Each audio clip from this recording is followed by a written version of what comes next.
Good afternoon, everybody. Thanks for joining us today in the second of our series of 4 webinars on cybersecurity. BDO, I'm joined today by Maples Group, by Kevin Harnett and Claire Morrissey. We're going to talk about common threats and vulnerabilities. But before I start, the webinar today is being recorded and will be shared afterwards.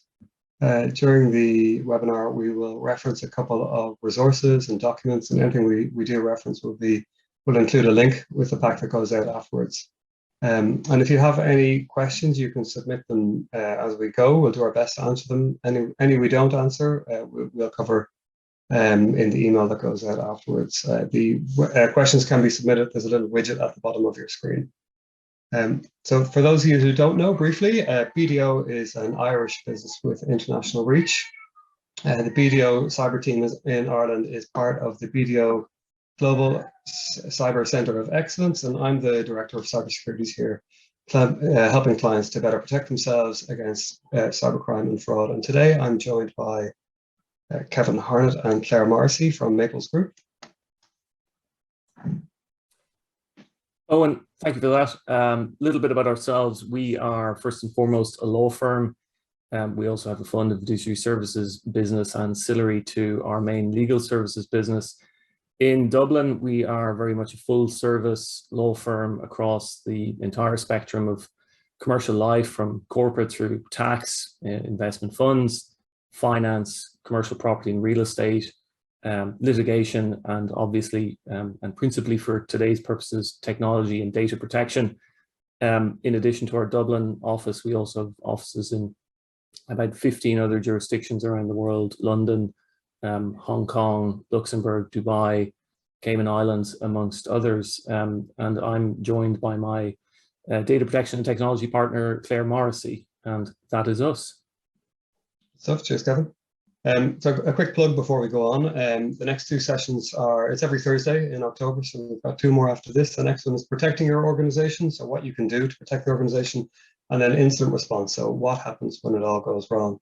A quick recap. So last week we covered the fundamentals of what cybersecurity means for an organization's board and senior leadership, and the key questions that boards should ask to ensure that the issue is addressed properly. For those of you who missed that session, there's a recording available. And today we're going to cover common vulnerabilities exploited by cyber criminals and what you might be able to do to address them. So before we start, the extent of cybercrime, it's in the news all the time. We know it's a big issue and it's growing every year. And just to help me make that point, a couple of headlines here. Global cybercrime losses to exceed 1 trillion. I don't really know what 1 trillion is, but it's a very big number. This is a stat from the UK, from the Office of National Statistics. More than half of all crime is now fraud and cybercrime, which is extraordinary. Here are some trend figures that show the problem is going up and getting worse. And then lastly, I just like this because the figure is so humongous. Cybercrime to cost the world 10.5 trillion annually by 2025. So what's the point of these examples? Really, it's ugly out there and it's getting worse. All the trends are going in the wrong direction. And when we talk about cybercrime, those of you that were here last week will recognize this slide. What we're talking about is compromised confidentiality, availability, and integrity. And they're the 3 things that really when you're trying to protect yourself against cybercrime, or when people are trying to target you and attack your organization, that's what they're trying to do. So compromised confidentiality, unauthorized access to personal information or sensitive information, commercial details. Compromised availability is the loss of access to data, often until a fee or ransom is paid. Sometimes availability and confidentiality might be combined in the same breach or incident or hack.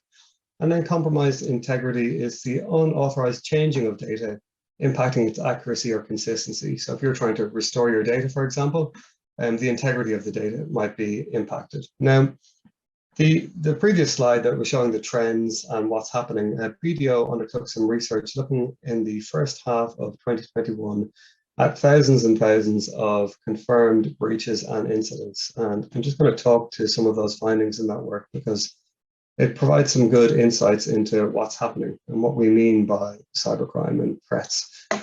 So the research looked at incidents in the first half of 21 that either damaged, threatened, or negatively impacted an organization's data assets directly or indirectly.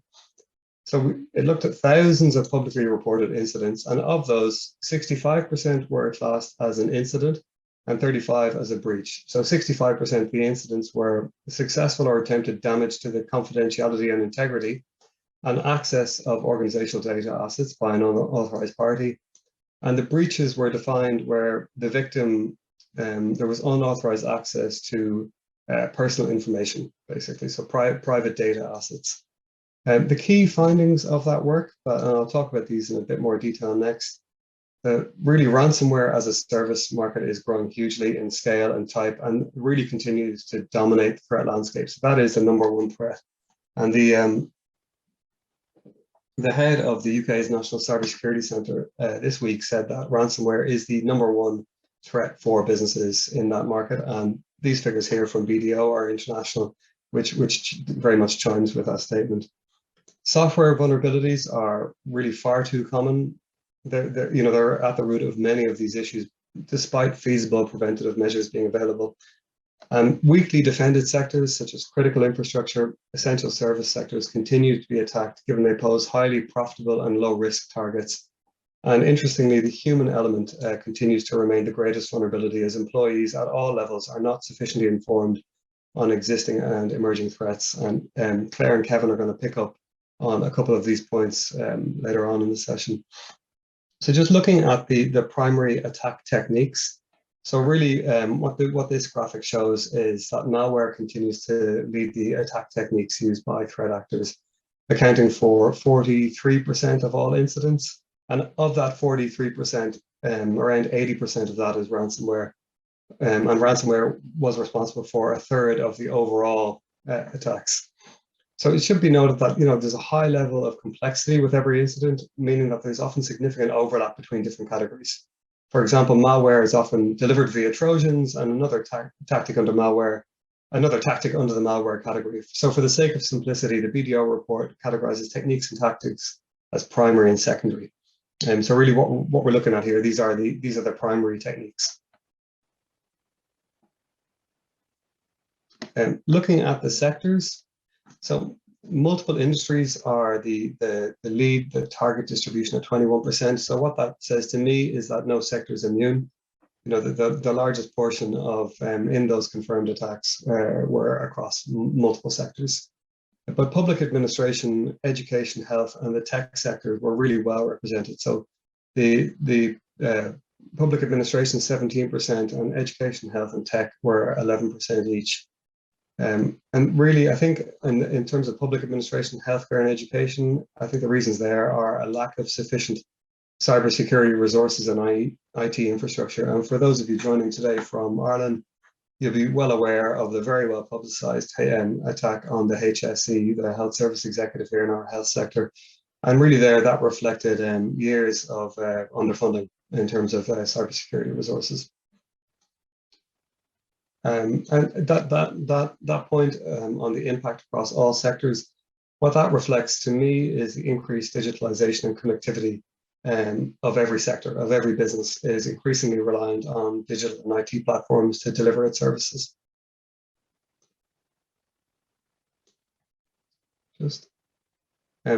So thinking about, so we've seen that the incidents are becoming more frequent.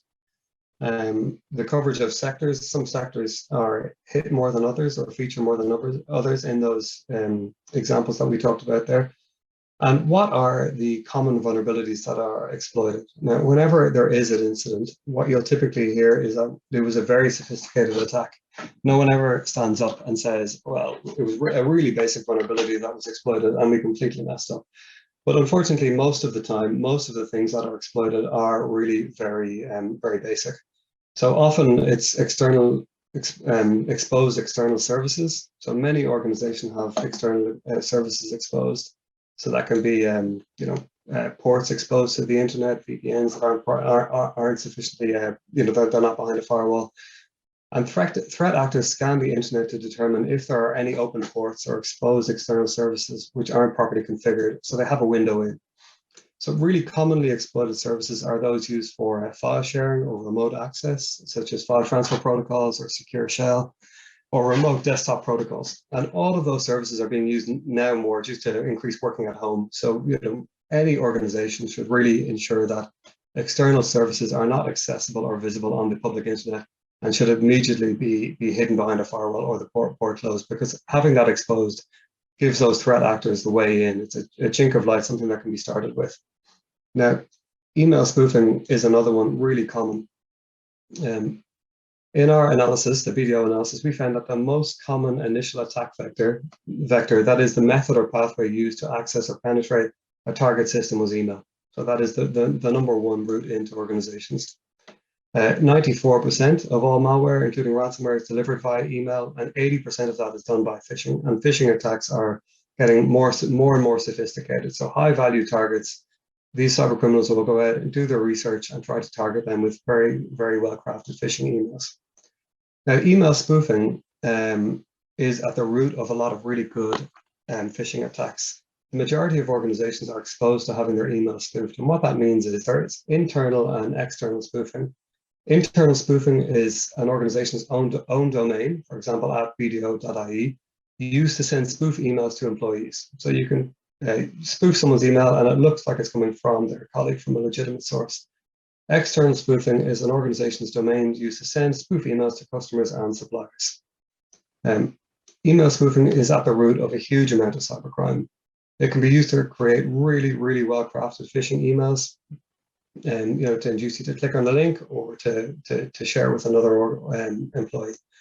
And the reason the spoofing is so common and so many organizations are vulnerable to it is because most don't have the correct email security configurations in place, or think they have the right ones when they actually don't. And the fix here, really simple, really straightforward. It's setting up what's called a sender policy framework, SPF record, and publishing it within a DMARC policy, so a domain message authentication reporting and performance policy.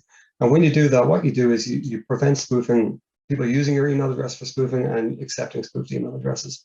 And I know that HMRC did that in the UK and cut down the number of spoof HMRC emails by hundreds of millions. And then finally, a really common vulnerability, vulnerable and out-of-date services. So vulnerable and out-of-date software. Our analysis found that software vulnerabilities accounted for 13% of all attacks.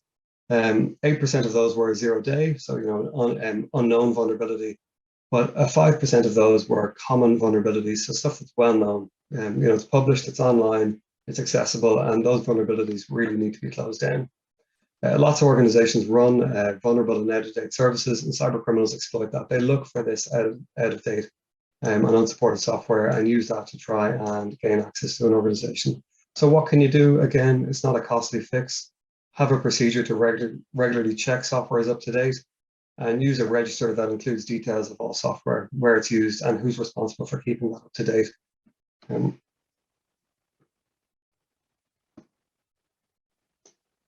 So I think what should you do here? Don't rely on the assurances of your IT director that everything is fine. They'll be doing their best. If they were aware of any vulnerabilities, they will go out and address them. The best thing to do is get some independent assurance. Get someone in that can have an independent look to see how well protected you are.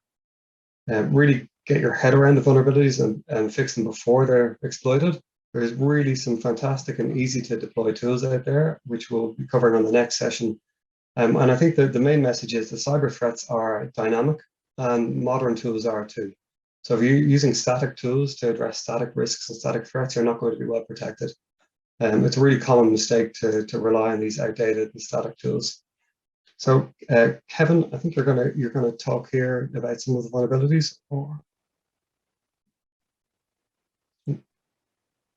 I actually had in mind that Claire was next, but we can jump to my slide. Okay, no, that's fine. Claire can go next too.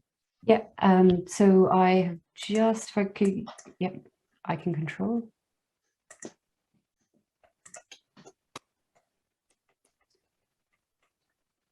Sorry, just getting off to my starting page. Good afternoon, everybody. It's a pleasure to be here, and thank you to Eoghan for the invite to join this session today. In our experience, when you've got a cyber incident, aside from trying to keep the lights on, keep the business operating, personal data and whether or not personal data has actually been compromised is always high on the priority list of issues to investigate. And for that reason, we thought it would be useful to take you through the experience on personal data breaches since the GDPR was passed in 2018. So in this part of the session, I'm going to take you through some stats on personal data breaches, what to do when you have a personal data breach, just very briefly, because I know you've got a later session on responding to an incident. And then we'll look at some of the common causes of personal data breaches as identified by the European data protection regulators based on their experiences of breaches. And the themes that will come out from looking at those common personal data breaches will echo much of what Eoghan has already covered about needing to have up-to-date, effective, tested, secure measures in place to protect your data. And then finally, I'll touch briefly on what happens when it all goes wrong, and Kevin will develop that theme further in his part of the session. So firstly, looking at breach notification statistics. In the DPC's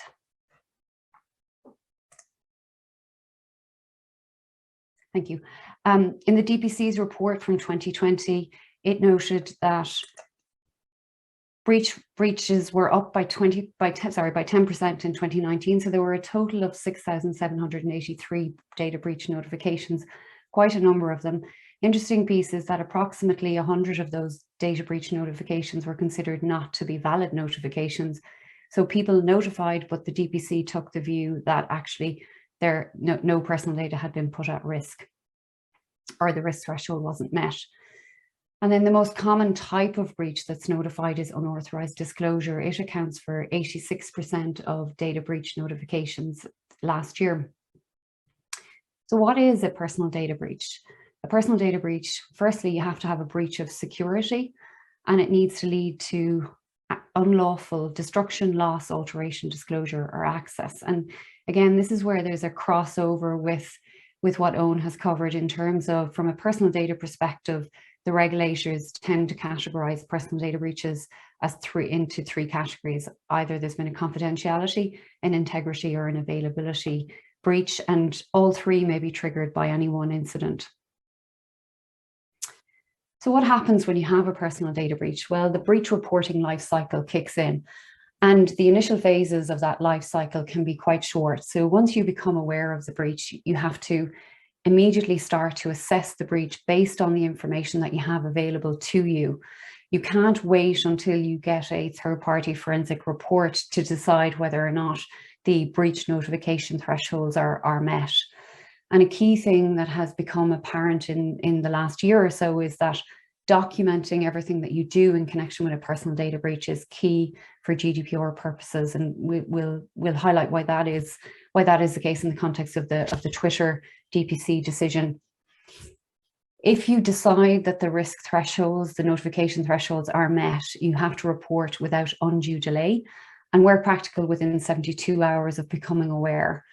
And in high risk situations, 72 hours may actually amount to a breach. So you could report within 72 hours, but the regulator might turn around and say, actually, in the circumstances of this particular breach, that didn't equal without undue delay. So just to bear that in mind, if it's a very sensitive breach. You also have to think about notifying your data subjects if the breach has a high risk, poses a high risk to those individuals. And finally, once you've notified the DPC and the data subjects, that's not the end of the story. If there's new information that comes to light, you need to update the DPC. Likely, you'll also be responding to queries from the DPC, because in the first 72 hours or less, you won't have had full information available to you to make a complete and adequate report. And again, document everything that you've done in response to the breach at the end. Just before you move on, and the slide I showed, that was, I think it was 35% were classed as breaches in the incident, and what we looked at in the 65% were incidents. I guess at this, you know that at the end, but at the start you don't. So if you have a ransomware attack, you don't know that there hasn't been data exfiltration, that you're going to be held to ransom over somewhere else. So that 72 hours, if by the time you get to the 72 hours and you don't know what's happened, you haven't had time to establish the facts, Can you notify just to say we've had an issue, but we don't know if there's been a compromise yet? Yeah, and the GDPR itself expressly allows for that type of phased notification. It recognizes that you won't have all of the data to hand, but with ransomware, if you know that there's personal data stored on the system and the entire system is encrypted, well, then there's a lack of availability, assuming that you can't restore it instantaneously. And that actually brings us neatly into the common personal data breaches that have been seen and experienced by the data protection regulators since 2018.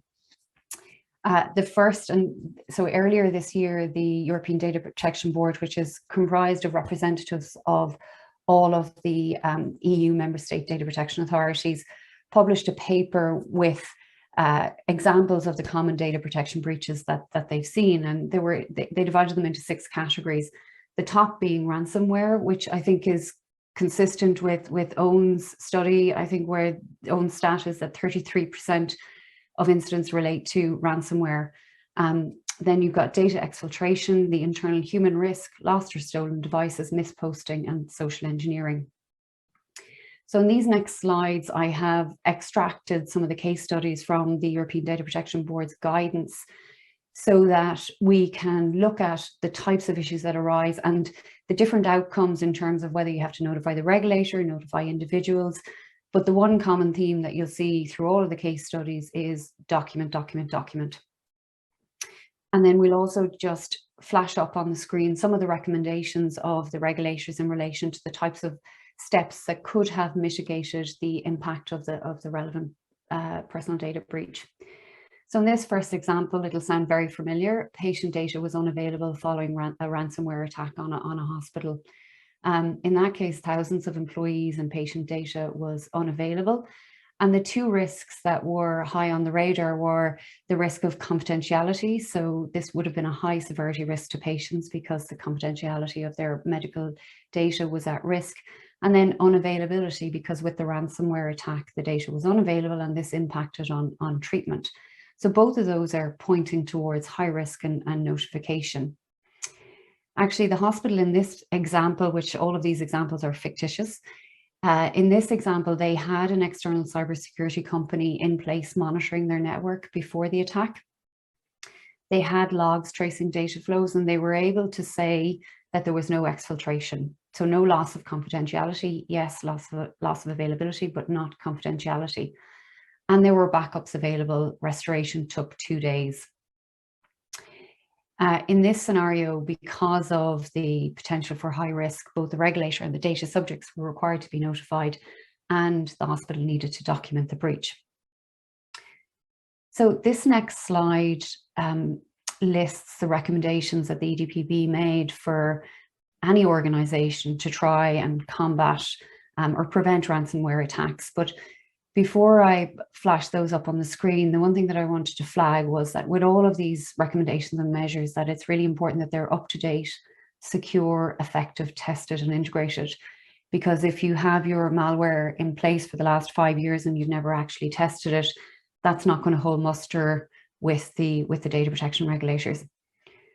So the European Data Protection Board made 11 recommendations, and you'll see as they're popping up on your screen there, that they're all the standard types of IT measures that you would expect to have in place within an organization that has good technical and organizational measures. So for example, backup procedures, anti-malware software, encryption, penetration testing.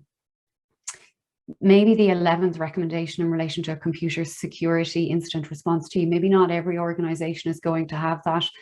We might have some people on this webinar where you're a small, medium-sized enterprise and you say, I don't need a team, but actually just even breaking that down, having people within your organization know who to call if the worst happens, and having mobile numbers available and having a second if there is, if those personnel are available, really helps to be able to hit the ground running when you have a data breach.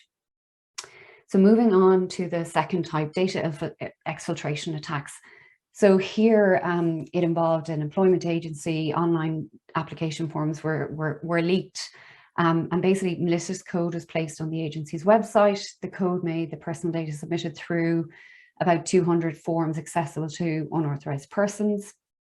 There was no special category data involved, and this code had the functionality to remove evidence of data exfiltration and also allowed for monitoring server processing.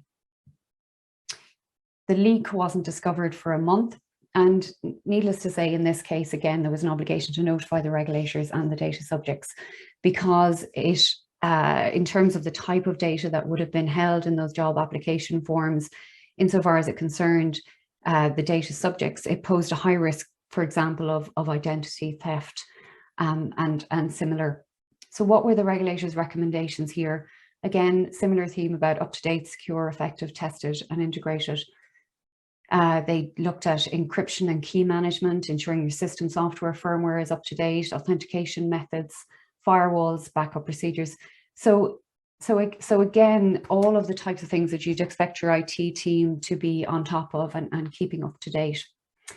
Then internal human risk, and you can never entirely remove this risk.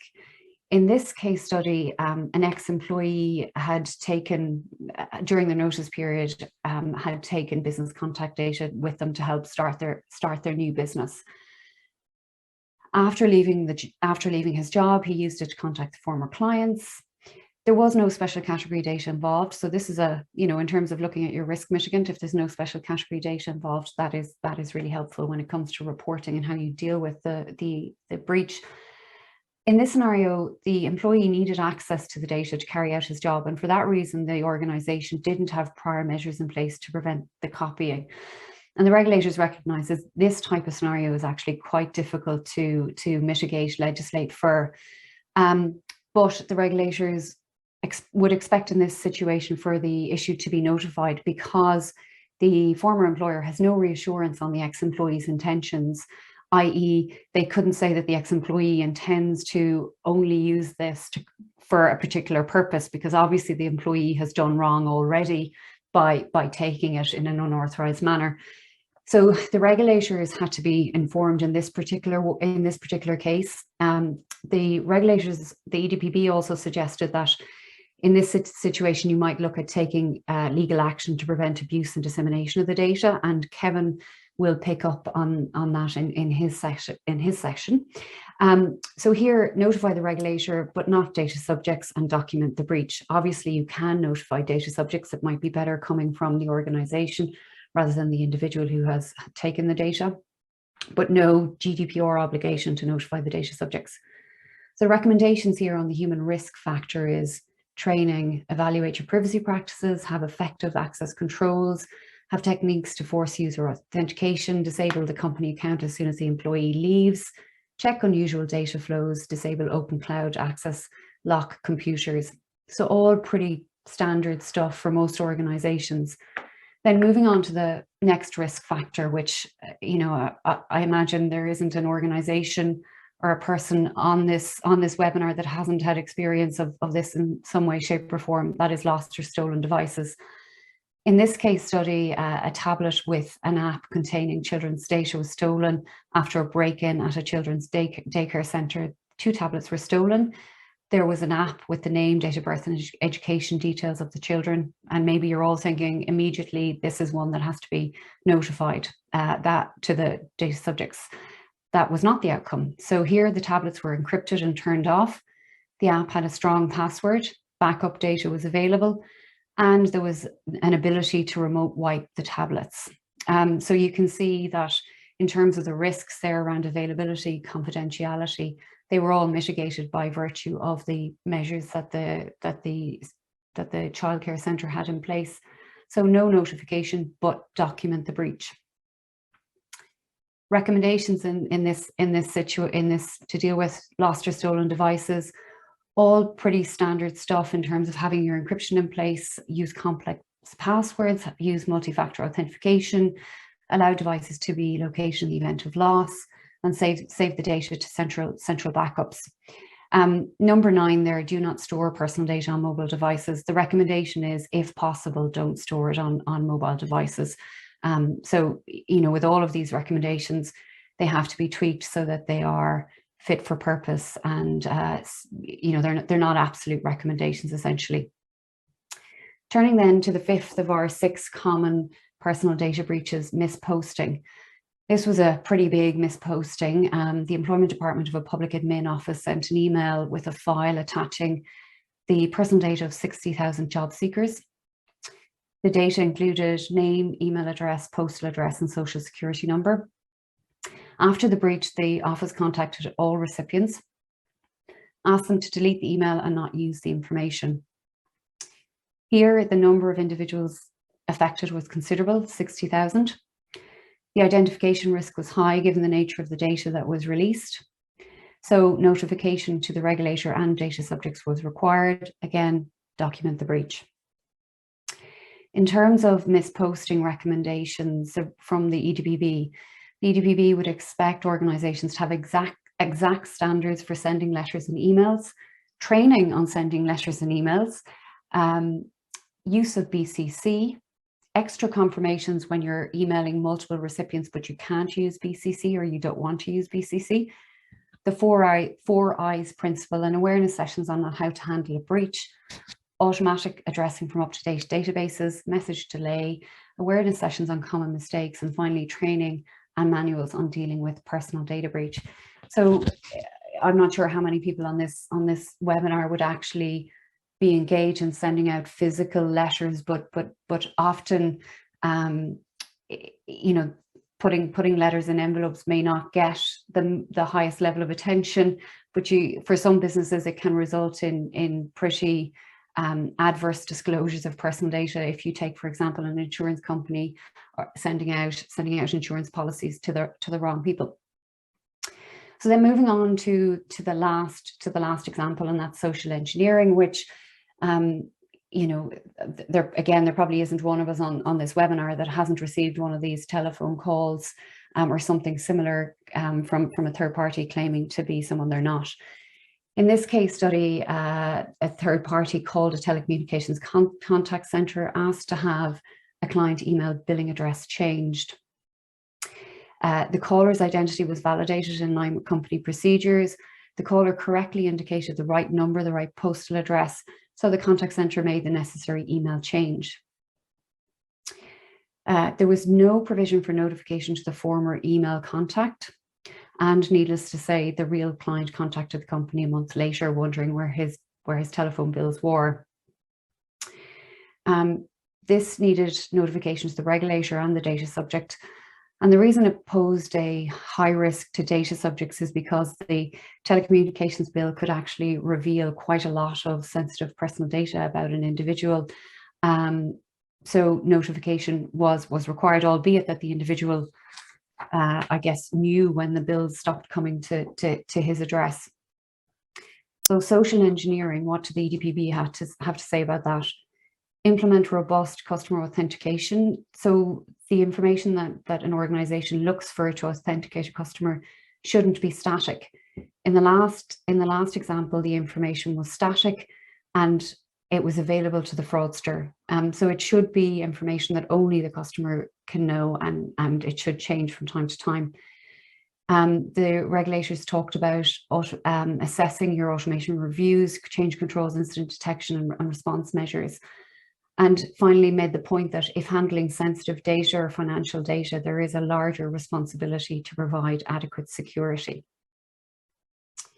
Claire, just can I ask this, across the various recommendations there, the pieces of guidance, there was a lot about doing what is reasonably standard, you know, good practice for cybersecurity for organizations. But how does that work in practice if the regulator asks you what you're doing on these things? Do you have to have them written down and codified into some sort of policy? Is it evidence that the policy is in place and is followed and there's testing to make sure? Like, how do you demonstrate that you have good and effective security measures in place? Well, I suppose the first thing to say is that if you're reporting a personal data breach, I think the presumption is that your IT systems were inadequate. And it's not all IT, but it's it's also the people factor. So your IT can be fantastic, but you can have human error. But if something's gone wrong, the presumption is that you had inadequate technical and organization measures in place. And you used an important word there, and that's just demonstrate. One of the key principles of the GDPR is to be able to demonstrate compliance. So, for example, having a policy is great, but if it's a policy that you never actually take out of the drawer, no one knows what's in it, and you don't put practical measures in place to implement that policy, it's probably not worth the paper it's written on, and may actually do you more harm than good.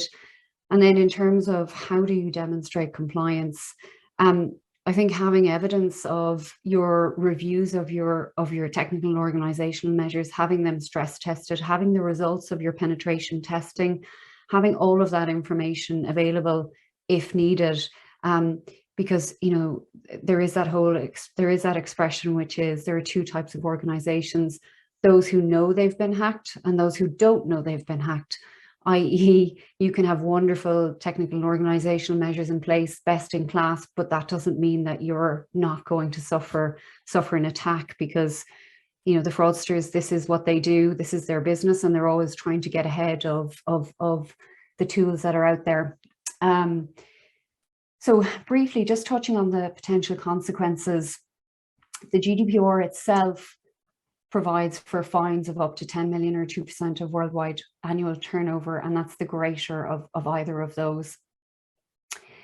The supervisors have other corrective powers, which don't get an awful lot of attention, but actually could be much more impactful for the businesses concerned. For example, if a supervisory authority decided to issue a ban on processing, could you imagine if one of the big tech companies received an order banning processing?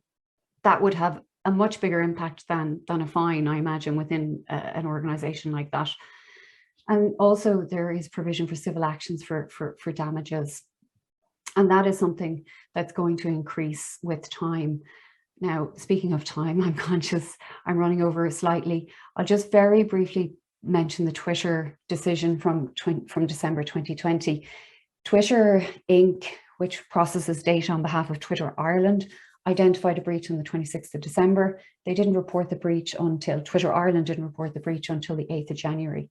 Twitter Inc. was a processor. Twitter Ireland controller has the obligation to report upon the controller becoming aware of the breach. What was the breach? 88,000 users, private tweets became public. Twitter Ireland was fined 450,000 for failure to notify on time and failure to adequately document the breach. So for all of those case studies where I mentioned document the breach, this is something that became really apparent from the Twitter decision, that it's really important to document it, i.e. having a copy of the report you've made, that doesn't equal a, that's not sufficient documentation of the breach itself. You must have a separate record of it. What's interesting here on the Twitter decision is essentially the knowledge or the timing of the knowledge of the processor was imputed to the controller. So the processor here knew on the 26th, the controller didn't know actually until much closer to the 8th, and would have been within the 72 hours if the regulator accepted that the awareness here was actual awareness, as opposed to when the controller ought to have become aware. One other interesting thing to mention on this, with the fine of 450,000, I think the German regulators wanted to impose a fine of up to 22 million, and 450,000 is where the fine landed after going through the EDPB. So interesting to see the divergence between the data protection authorities on the level of fine. So then just the last slide that I'm going to cover, sorry, moving on to Kevin, is Facebook, the potential for a mass action against Facebook in connection with the data breach. In April of this year, it became apparent that 550 million Facebook users' data were available online. Facebook hadn't notified the DPC, and this was on the basis that the scraping occurred pre-GDPR and that they had fixed the vulnerability. Digital Rights Ireland notified the DPC of the breach, and it is calling for a mass action against Facebook. So that's one to keep an eye on, but it's an example of the risk of personal data breaches arising. So I'll hand over to Kevin to take you through some interesting additional trends that we're seeing in the area of cybersecurity and cyber attacks. Thanks, Claire. Owen had mentioned, I think at the outset, that threat actors are scanning the internet for vulnerable businesses, but it seems to us that a lot of businesses are not necessarily scanning the internet for threats, perhaps to the extent that they should. Now we're seeing a trend that is moving a little bit away from that I want to come on to. But as matters stand, I think it's fair to say a lot of businesses don't really know what threats are out there, and one might term that as a lack of cyber intelligence on the part of a given business. Claire obviously talked about the internal security measures that ought to be taken and how one should build awareness within a business about IT security, but it's also possible to engage external IT, or rather cyber intelligence service providers. And what these guys do is they provide what is effectively a commoditized service whereby they'll troll the web, and including its darker regions, and they'll use various AI tools to identify what threats might be out there to your particular business. And that service can be kind of cheap and cheerful, or it can be quite Rolls Royce with various add-ons in terms of services for brand management and the like. And each month they will send you a report, and they'll identify the potential issues that you need to consider. And we're seeing, I think, from clients an uptake in the take on of that kind of service. To put a little bit of meat on the bones, by way of example, one of the things that service can throw up is the existence of clone websites, and where there's a website of an existing business, and the business is otherwise oblivious to the fact that there is a clone website out there mimicking the look and feel of their business. The idea, I think, behind those sites is simple enough. It's a phishing tool in terms, so they fool unsuspecting investors into making funds transfers through the veneer of legitimacy that this clone website offers. And we've seen quite a bit of that recently in the financial services sector, and there's a bit of a playbook now developed for dealing with it. So if you're in a regulated space, particularly as a financial services business, you have to notify the central bank if you become aware of any incident of that nature. You should also notify the Gardaí straight off, and indeed any relevant service providers, for example, depositories where there's potential risk to funds, above all else, but make sure that everyone in your service provider ecosystem is aware of the issue. And then, of course, how do you go about getting that website taken down? So the standard play is to issue cease and desist letters to website registrars and web hosting service providers. Very often there's an international dimension, and you may wish to bring local counsel on in other countries which are identified as relevant, and have a rearguard action with additional correspondence coming from local counsel. And the aim here is to get the site taken down. It can often be tricky because the kinds of registrars and web hosts who are engaged to provide a service to the kinds of people who are establishing these clone websites, they're often characterized as being bulletproof. And what bulletproof means in this context is that they don't ask a lot of questions, and they appreciate that the people who are paying them are the ones whose interests they are most aligned with.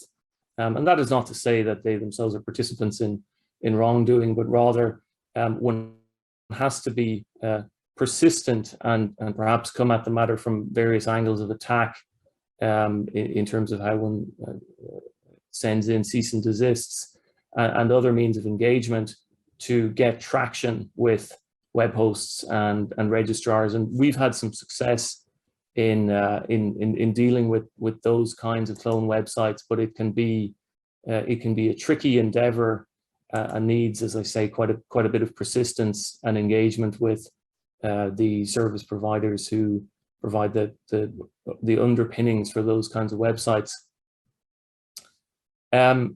Insofar as one might be tempted to put one's head in the sand on discovery of one of these types of sites, it's very important that you don't, for obvious reasons, that your business is going to be at risk reputationally and financially and from a data protection perspective.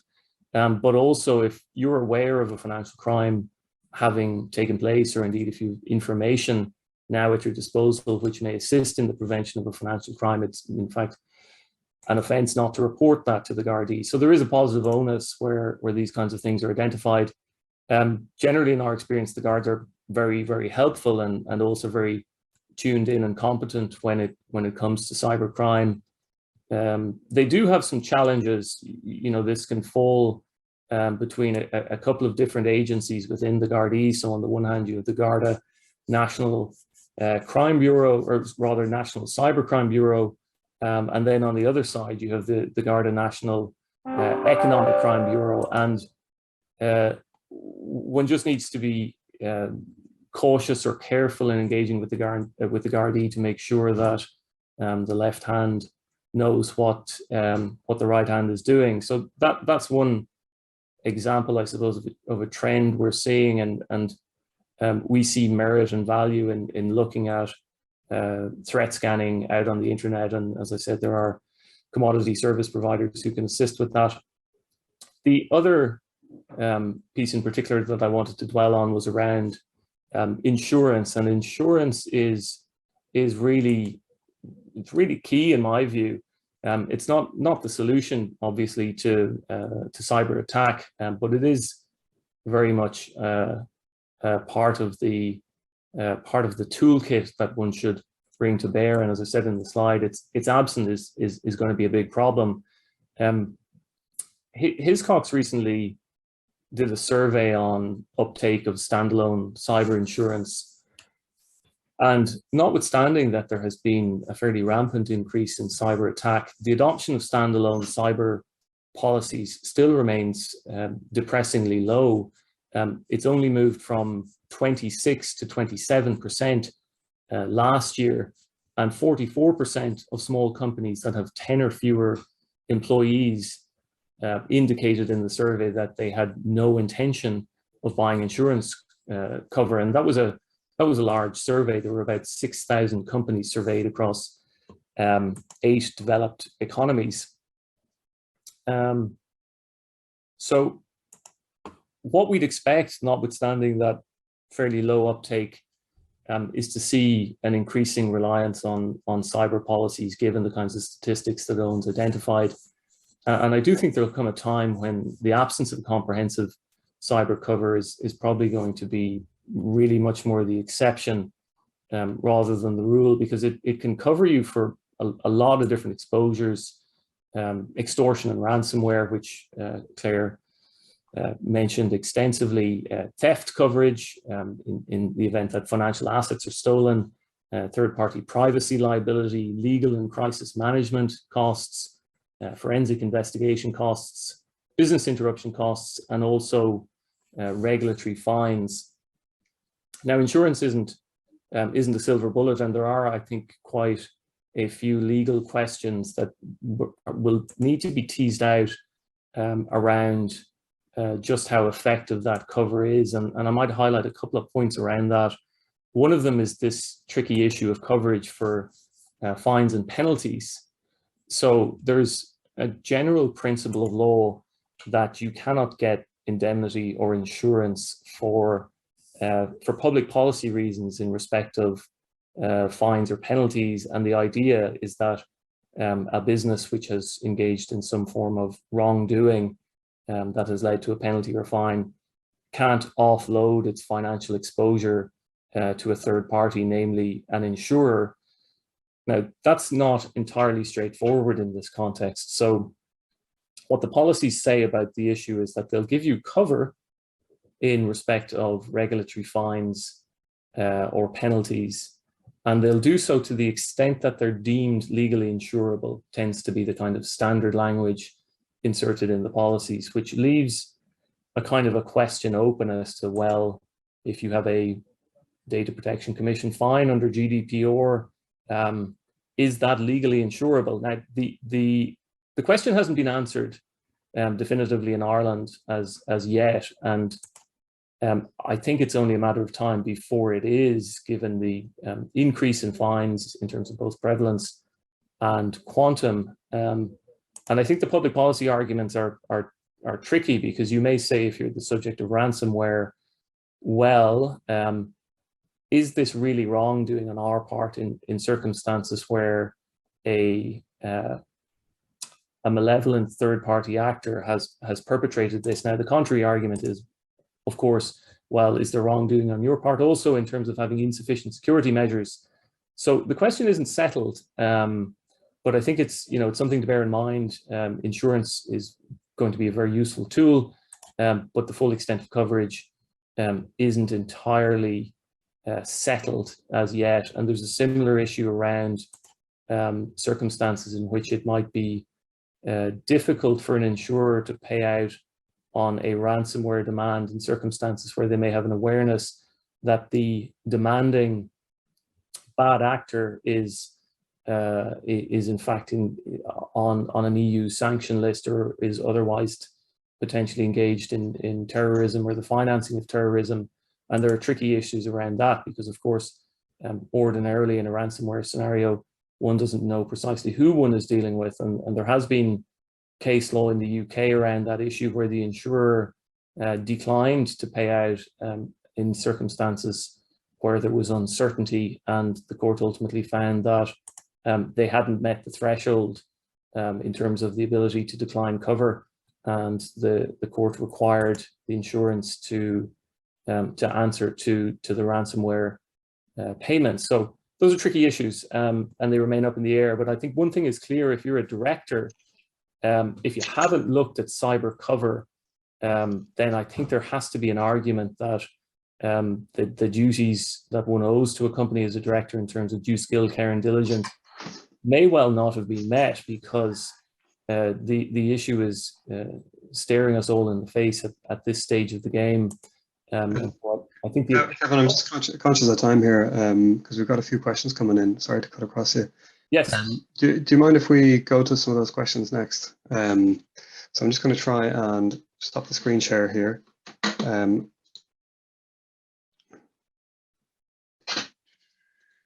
There we go.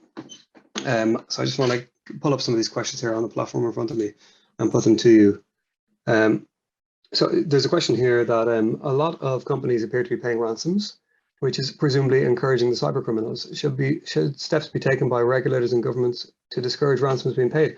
I think that's it's a really good question, and my personal opinion is absolutely, because if they're not going to get the money, they're not going to do the ransoms. But unfortunately, I think that's a best case in an ideal scenario.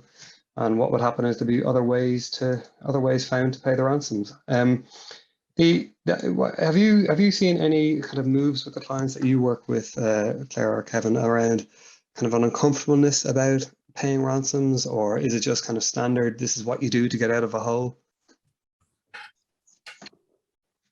I can speak to a couple of points around that, Claire, if you like.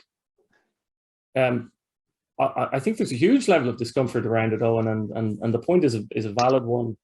I can't see from anything that we scan on the horizon in terms of legislation that there is an appetite to engage in an outright ban on the paying of ransoms. That being said, as I mentioned, in certain circumstances there is risk in paying ransom if there is a potential that it's going to be paid to some terrorist type actor. I mean, clients are incredibly uncomfortable and deeply unhappy about it, as you might expect. And there has been a recent incident where a company that was characterized as a large domestic operator went to the court looking for assistance in terms of injunctive relief to help it identify the party who they were pursuing and to prevent their information from being spilled out onto the internet, where they sought an anonymization order at the outset. And basically what they said was, although justice ought to be administered in public, it would be ruinous to our business if it were to be publicized that we've paid. And they got that order because the court felt, well, that's absolutely right, and would be purely playing into the hands of the ransomer or the extortionist. Yeah, I think that's an entirely reasonable approach. The points about the vulnerabilities, I think what I found really useful from your content today was that when we often think of cyber threats and vulnerabilities, we're thinking of technical measures that can be exploited and what can happen. But actually, a lot of the vulnerabilities are on the implications and on the legal side.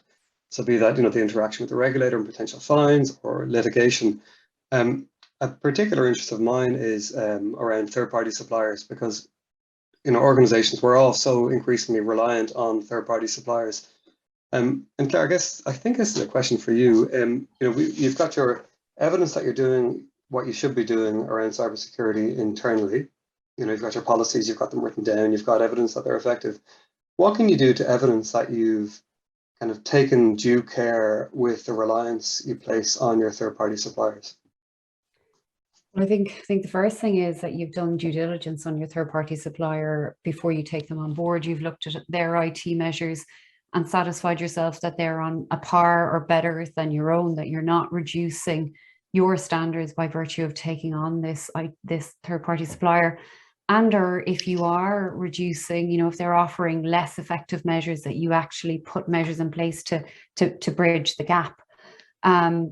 With your third party suppliers, it's the reality of it. With a lot of the household names, they've got standard terms and it's a take it or leave it approach.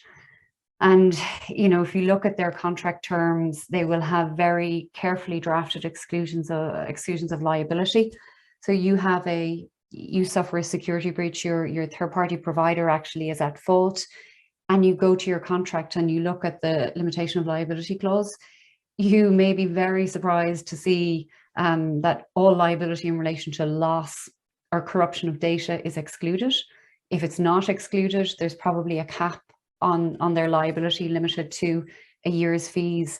And on these, for example, on cloud services, they're often low cost, which means the supplier is accepting low risk in terms of taking your business. I've definitely seen that with clients. It was a school I worked with, and they had a horrendous incident, a fault of a managed service provider, but the fee was so low that there was really no recourse there. And is it sufficient to rely on kind of contractual assurances, or does the organization contracting with a third-party supplier, is there an obligation to go out and check?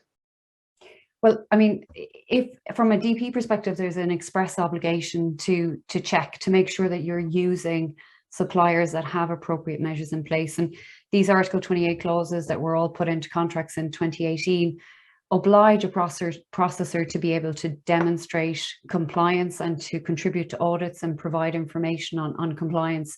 So if an organization suffers a breach and it turns out they've asked their supplier nothing after onboarding them 2 years ago about their security measures, their organizational measures, that probably isn't going to play very well with the regulator. Yeah, fair enough. Entirely reasonable. We're just coming to the end here, and I just wanted to do a quick summary. So thanks very much to Claire and Kevin for joining us today. Really appreciate the insight. What we've covered here, they are the common issues. So the technical measures I covered earlier, malware, ransomware, and that Claire touched on, these are the issues that are most commonly impacting businesses. They're most commonly exploited: out-of-date software, exposed services, email spoofing, and they're at the root of most compromises. But the good news is they're inexpensive to fix. They're straightforward to fix, and they're not going to cover you completely, but they're going to get you a lot of the way there, and then marginal gains get more expensive after that. But the first step really is to identify what those vulnerabilities are for your organization, and then do something around them.